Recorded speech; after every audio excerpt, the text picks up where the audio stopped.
Hey guys, how's it going? It's Baggins here, and today we're going to be talking about what to play in Season 4. Now, to end Season 3, I finished with a high of 4,100, and I ended on about 3.9 due to decay and life stuff getting in the way. But personally, what I'd like to hit for Season 4 is the top 500. So what I'm going to be discussing in this video is how we can get to that rank that we want to be in Season 4. Now, a little bit more about me. I mainly play Reinhardt, and 99% of the time I'm also solo queuing. And what I found in Season 3, at least going from Masters to the Grandmaster level, that it can sometimes seem pretty hard to carry a game or be majorly impactful as the Reinhardt player on the team. A lot of the time it felt like the DPS, like the soldiers and the Roadhogs, were the ones that had the biggest impact on the game. Also, I noted as well, a lot of Pharah players were carrying themselves pretty well. It seemed that there wasn't a whole lot of people who could play hit scan very well or reliably shoot the Pharah at those sort of ranks, and consequently, if there was a good Pharah player on either team, then that would generally be the team that would win. So having this sort of experience, I thought that something I should try and do was switch to a role that I could carry the team more in. I wanted to get to Grandmaster faster than I was currently, so I tried really heavily playing Soldier, doing some aim training every day. You can see I did a video a little while back about that, just so I could go into competitive games and play those characters confidently. My experience with this was that even though I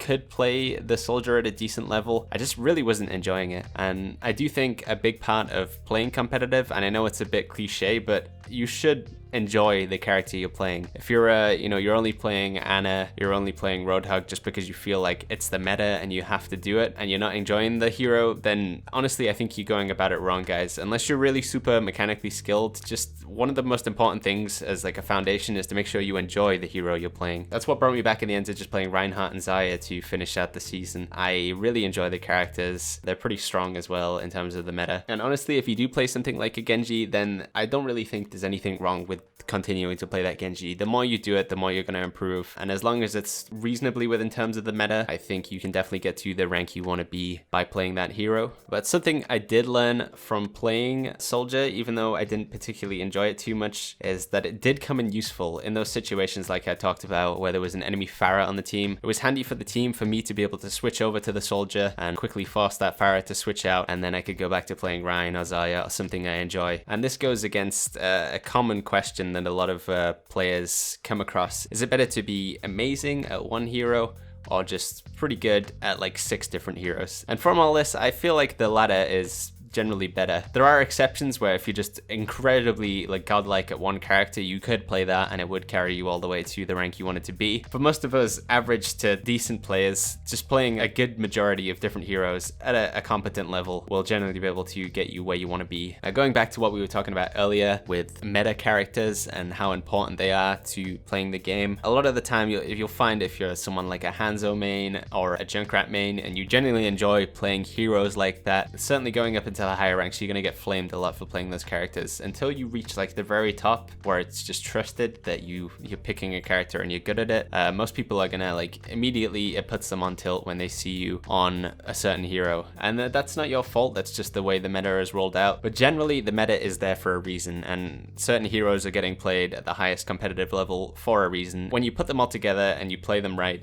they just outperform other heroes. And if you are playing competitive for more than just fun, you're wanting to climb the rank and get to where you want to be, then you need to get into that mindset of like, I need to improve, I need to be playing better, and what better way to do it than to look at the highest level of gameplay and try and mimic that as much as possible and play the meta heroes. So go ahead and watch a stream, watch a tournament, and see what heroes are commonly being picked in that. If one of them stands out to you, then go ahead and just practice that one a lot. Now, of course, with Season 4, the meta isn't really defined yet. There's a lot of changes coming up, especially with Bastion, nerfs to Roadhog and stuff like that. Probably going to shake up the meta from what it is currently. In my own personal opinion, I think Bastion is going to be good. I don't know if he's going to get picked all the time, but he's certainly going to be included more often. And as a result of that, counters to Bastion and things that enable Bastion are going to be good. Anna. Until she gets nerfed, she's always going to be great. So if you're an Anna main, then you're doing good, you're fine. You're probably going to continue to climb in Season 4. Roadhog, even though he's getting nerfed, can be a pretty good counter to Bastion. We're likely going to see Reinhardt's still getting played a lot because he can be that shield in front of Bastion. Even though the enemy Bastion can shred his shield super fast, it's still important to have that shield in front of your team. And because of that, Roadhog is very good at shredding his shields. Now that the spread on his gun is being drastically reduced. He can damage that shield even more, and then get that hook on the stationary Bastion, pull him into the team, and get him dispatched so your team is immediately at an advantage. So I guess what I'm trying to say from this is I think Reinhardt, Bastion are going to be in the meta. Ana, obviously. Possibly Genji. We could see a bit of Genji. He's a pretty good counter to Bastion. It is possible we see a bit of Mercy play.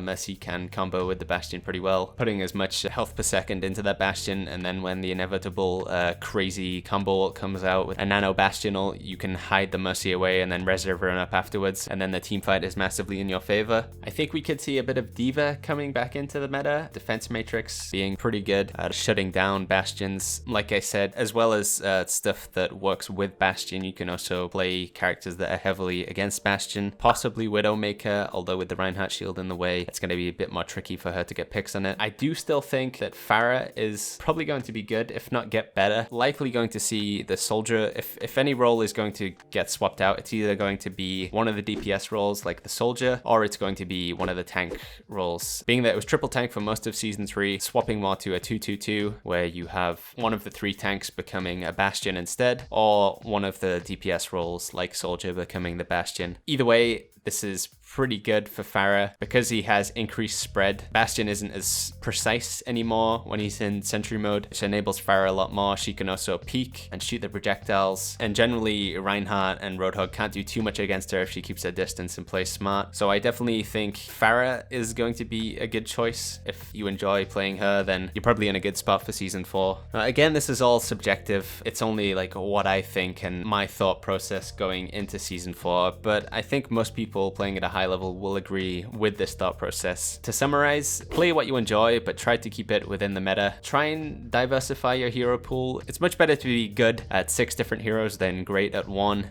Don't try and force yourself into a role that you think is going to help you get better just because it's what you see streamers and pros doing. If you really hate playing Reinhardt and Lucio, but that seems to be the role that's always open in competitive, then don't force yourself to become a main at it. For sure, try and get good at those characters so you can play them every now and again, but don't just go into a role because it's what is necessary, because ultimately the only way you're going to improve at the game is if you at least enjoy what you're doing.